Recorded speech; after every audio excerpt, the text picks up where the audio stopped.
Hey folks, we're continuing on with Module 6 and we're starting to look at energy. We've looked at matter, now we're starting to look at energy. So, thermodynamics. Thermodynamics is the study of the transfers of energy as heat.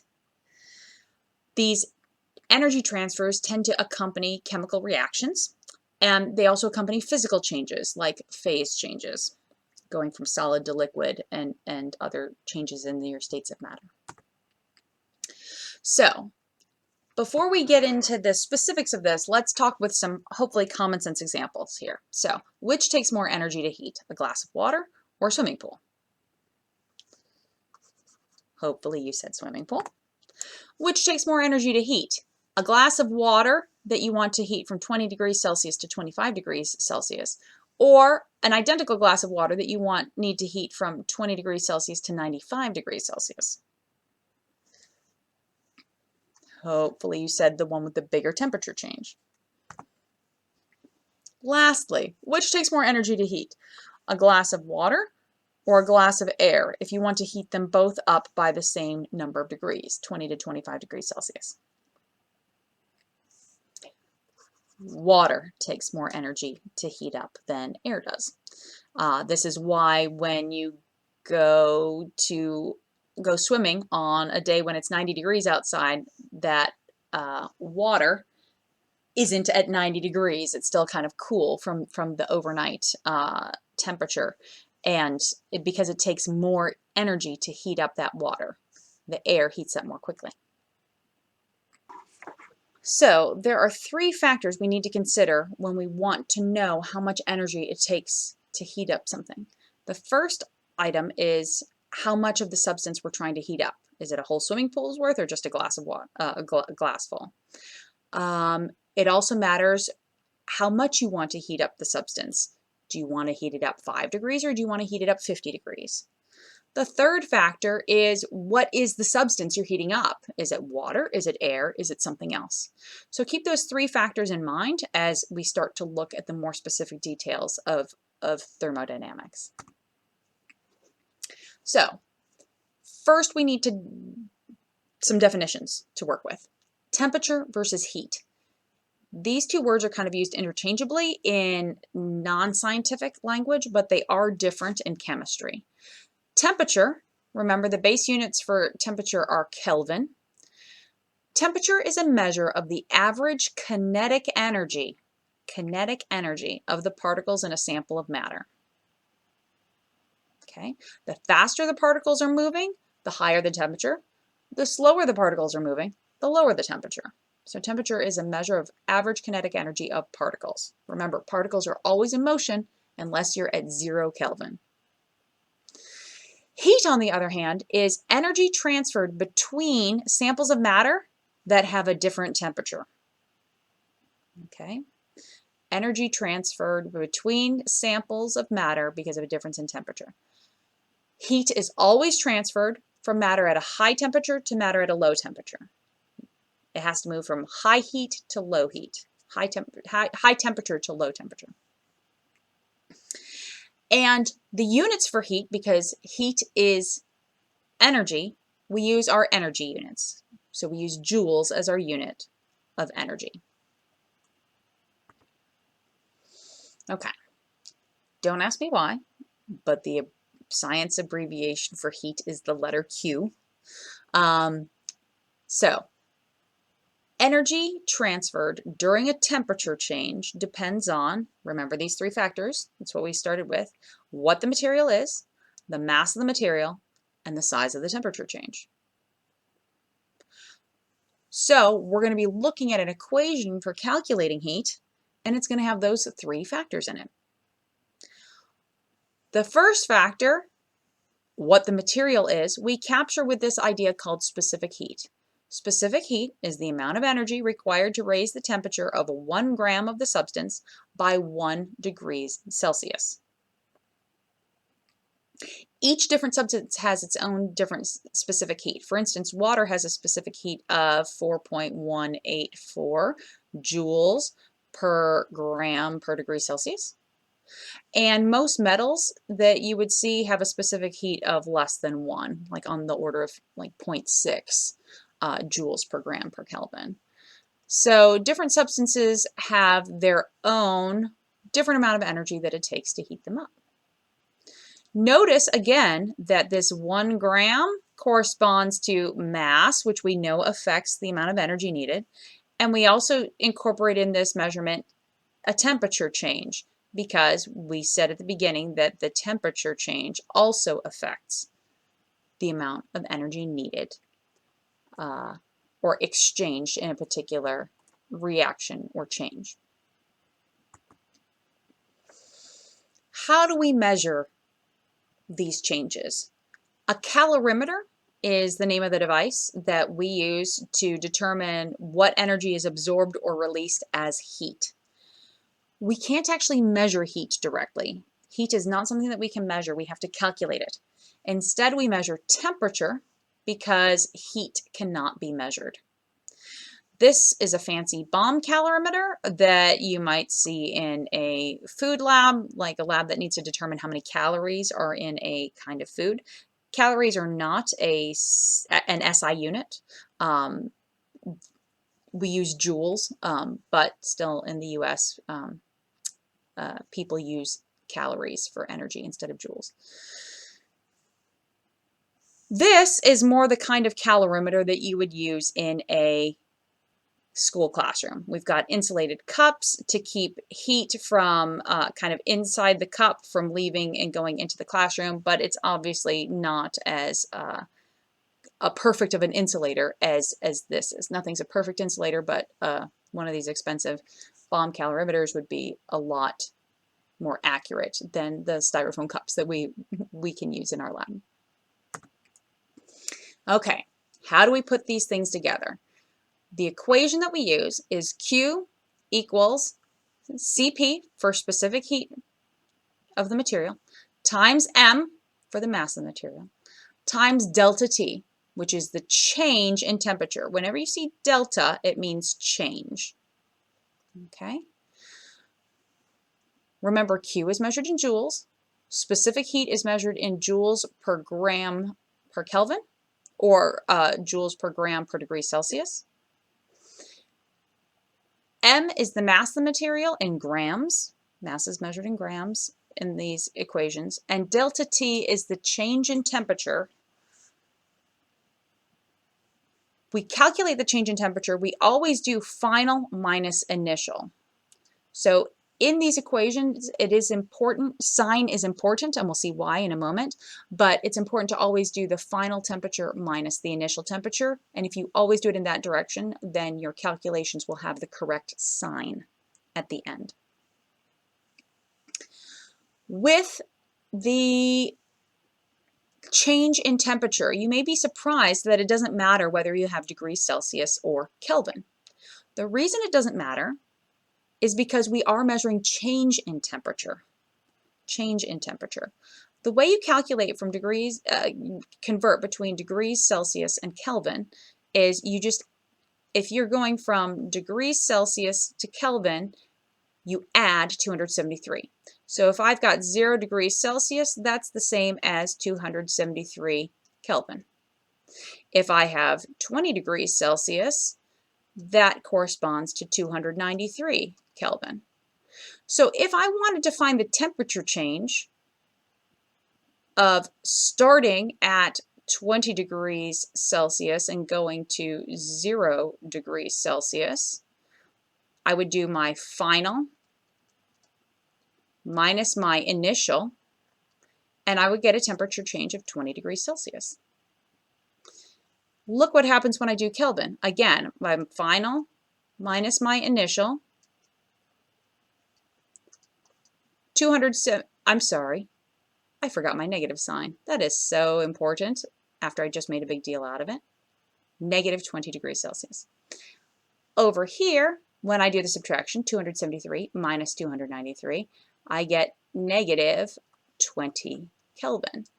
So even though Celsius is different to Kelvin, when you do subtraction, when you calculate a change in temperature, than having it doesn't actually matter whether you've done the subtraction in Celsius or Kelvin. The difference is the same. So let's do some examples to see how we put all of these factors together in one equation. Calculate the heat change. The heat change is Q, so I need to calculate Q. When 865 grams of iron cools from 75 degrees Celsius to 45 degrees Celsius. So I've got 895 grams, this is my mass, and iron is cooling from 75 to 45. So my starting temperature, my initial temperature is the 75, and my final is the 45. Now I'm also given the specific heat of iron. So this is my specific heat. And now I've accounted for Q, that's what I'm trying to calculate. I've accounted for M, I've accounted for what I need for delta T, and I've accounted for my CP. So I'm ready to get started. Q equals CP times M times delta T. So I'm going to plug in my specific heat, 0.449 joules per gram per degree Celsius, times my mass, which is 895 grams, times my change in temperature. Now I have to do final minus initial. And when I do that, I get negative 30 degrees Celsius. So now if I plug all of those values into my calculator, I get negative 12,055.65 joules. Look at why I have joules. I had grams here in my denominator that cancel out with the grams that I multiplied by, and I had degrees Celsius in my denominator that canceled out with the degrees Celsius that I multiplied by. So the only thing I have left for my units are joules. And of course, joules are the correct units for Q. Okay, so I have a negative answer here, but I haven't thought about sig figs. I always need to think about sig figs. Now, here I've got 3 sig figs. Here I've got 3 sig figs. Here in this subtraction problem, 30 looks like it only has 1 sig fig, but in reality, my temperature measurements were accurate to the ones place, so this 30 is also accurate to the ones place. So I have 2 sig figs here, and it's that 2 sig figs that's the most restrictive. It's the weak link in this equation. So I need to round off to 2 sig figs. This is where I'm rounding, and because this number is less than 5, I just keep my value at negative 12,000 joules.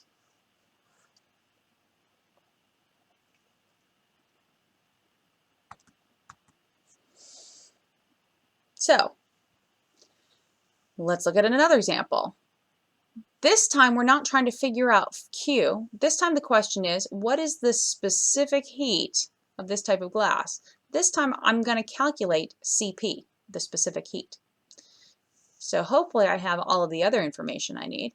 I know my mass. I have a 4.0 gram sample. I have what I need for my delta T. I'm going from 274 K, so this is my initial temperature, to 314 K, which is my final temperature, and 32 joules, that is my Q value. So I have what I need to get started. This time I'm going to solve for CP. So CP is going to equal Q divided by M times delta T. Specific heat capacity equals Q divided by mass times delta T. So plugging in my values, my Q value was 32 joules. My mass was 4.0 grams. And my delta T is final is 314 minus 274, and that's all in Kelvin. And if I just do that bit quickly here, that gives me a difference of 40. Okay. And I'm putting in that decimal point because that 0 in this particular math problem is significant, because these values that I subtracted were significant to the ones place. So my answer has to be significant to the ones place. All right. If I plug these values into my calculator, 32 divided by 4 and also divided by 40, then I get an answer of 0.2 according to my calculator. Now, is that the right number of sig figs for this problem? Let's look. I have 2 sig figs, 2 sig figs, 2 sig figs. I should have 2 sig figs in my final answer. I only have 1 right now. How do I get 2 sig figs in my answer? Because this number has a decimal point, I can add a trailing 0, which is significant because the number has a decimal point. And now my answer has 2 sig figs.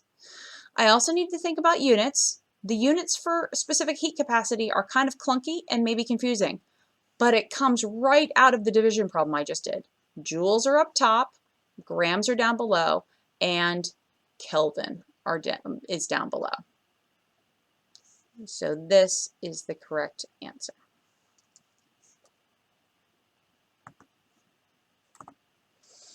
Let's do another example. Calculate how much heat 32 grams of water absorbs. 32 grams, that's our mass. And we want to calculate how much heat, so we're trying to calculate Q here.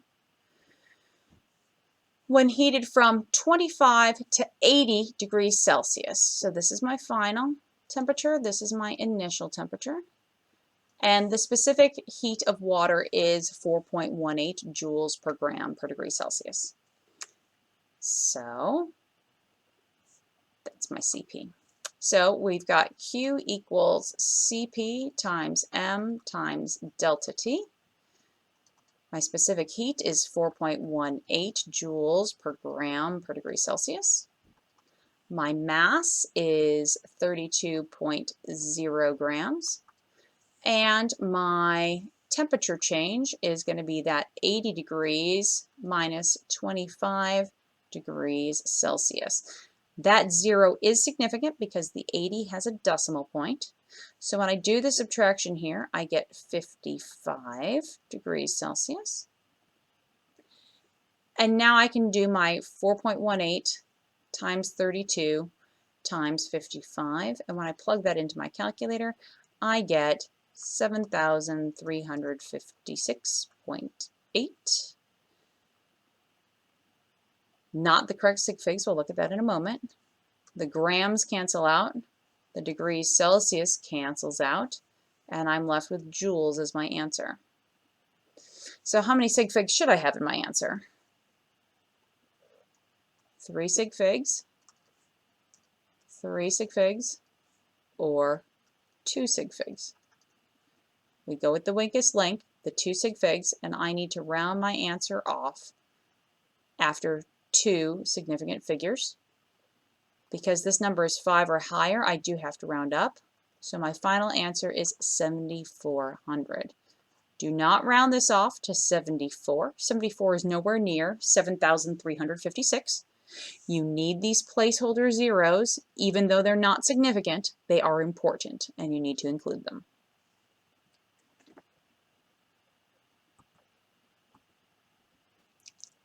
One more example. If we have a 28.2 gram sample of iron, grams, that's an indication that we've got mass, requires 260 joules of energy. Joules of energy, that must be my Q value.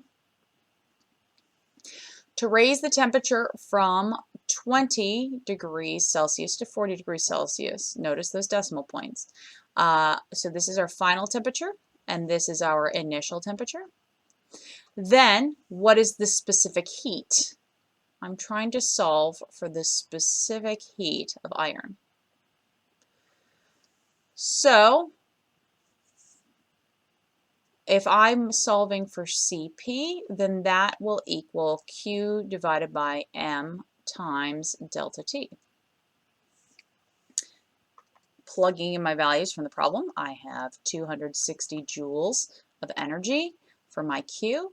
My mass is 28.2 grams, and my delta T is 40 minus 20 degrees Celsius, and that's a value of 20 degrees Celsius after you do the subtraction. So if I do 260 divided by 28.2 divided by 20, then I should get, on my calculator anyway, 0.46099.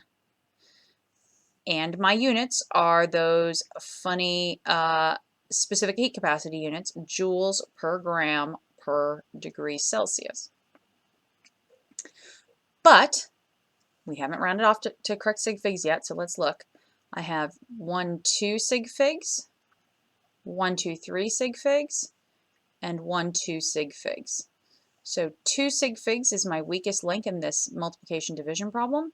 So I need to round off to 2 sig figs, and my final answer is 0.46 joules per gram per degree Celsius.